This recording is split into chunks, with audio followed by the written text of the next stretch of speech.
వయసు రీత్యా అని మీతో చెప్పారా? ఏమని?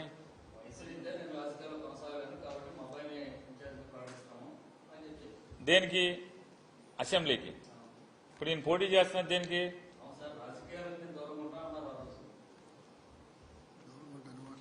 రాజకీయాలకు దూరంగా ఉంటాననేది మీరు ఊహించుకుంటే ఎవడేం చేయలేడు. ఆయన పార్లమెంట్కి ఈరోజు జగన్మోహన్ రెడ్డి గారు అలా కాదన్నా నీ సేవలు కావాలి ఈ రాష్ట్రానికి, ఈ నియోజకవర్గం ద్వారా ఈ రాష్ట్రానికి నీ సేవలు కావాలని చెప్పని జగన్మోహన్ రెడ్డి గారు వారిని కూర్చోబెట్టి మాట్లాడారు. నీ అంత ఇమేజ్, ఇంత గొప్ప పేరు ప్రఖ్యాతులు ఉన్నటువంటి వ్యక్తి రాజకీయాల్లోకి రావటం వల్ల రాజకీయాల మీద పోను మనుషులు విలువలు లేకుండా ప్రవర్తిస్తున్నటువంటి ప్రస్తుత పరిస్థితుల్లో కేవలం అధికారమే కాంక్షగా, పదవి మాత్రమే కాంక్షగా ఇవాళ మనుషుల్ని అటుదూక చూసేటువంటి ఈ పరిస్థితుల్లో నీలాంటి నిబద్ధత ఉన్నటువంటి వ్యక్తి నాకు అవసరం అని చెప్పని జగన్మోహన్ రెడ్డి గారు కోరిన కోరిక మీదట సరే అయితే నేనే పార్లమెంట్కి వస్తానని చెప్పి ఆయన చెప్పిన విషయాన్ని మీకు తెలియజేస్తాను. దానికి అంటే మీరందరూ ఎట్లా ఉందండి మీ పరిస్థితులు? ఎందుకు వచ్చారు, ఈయన ఇంత మంచి అభ్యర్థిని ఎందుకు పెట్టారన్నటువంటి మీరు బాధపడితే ఎట్లాగా?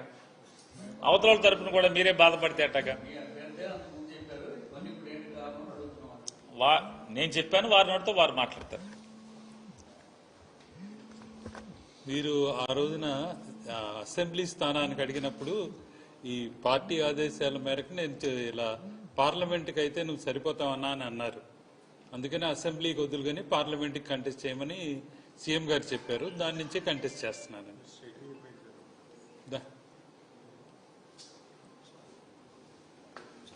సెలవు.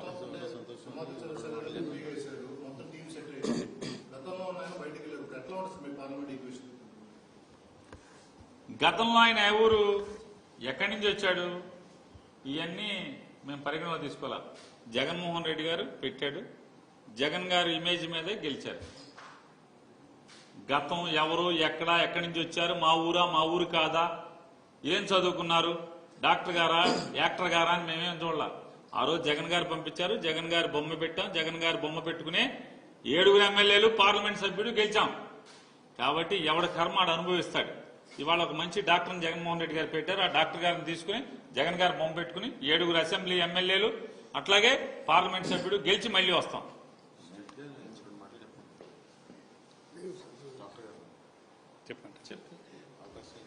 నేను ఈ ఎంపీకి అవకాశం ఇచ్చినందుకు జగన్మోహన్ రెడ్డి గారికి ధన్యవాదాలు చెప్తున్నాను.